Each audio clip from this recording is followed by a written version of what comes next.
Welcome back to You Don't Hate the Gym. You just don't know what you're doing. Fridays. Because I post it every Friday. If you train regularly, research suggests that 1.6 to 2 grams of protein per kilogram of body weight is ideal for muscle recovery and muscle gain. For most active people, that's around 100 to 130 grams of protein a day. I know. It sounds like a lot, but it's not really. So here are some realistic meals of how you can hit your protein goals.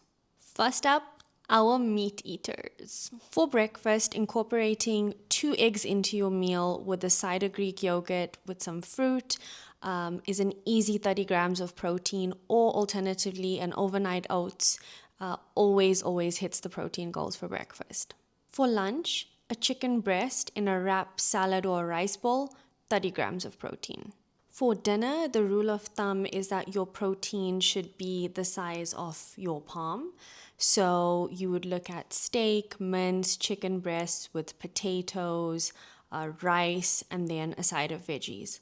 Easy 30 grams of protein. For vegetarians, for breakfast, a Greek yogurt bowl with some fruit and nuts, or even overnight oats is a great substitute for vegetarians if you can't have eggs. For lunch, incorporating things like lentils, chickpeas, halloumi, cottage cheese, all are good, fantastic sources of protein. Looking at around 20 grams of protein for each of these meals. Dinner, you could do a tofu stir fry with vegetables. For the vegans, breakfast for vegans, overnight oats still for the win. You could substitute your normal protein for plant protein, the typical dairy products for nut milk, which I do, and I'm not vegan.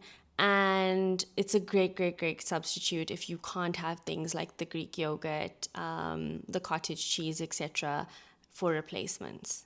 Lunches and dinner, it would also fall quite similar with your vegetarian meals. I believe it's called tempeh, but I called it temp for such a long time.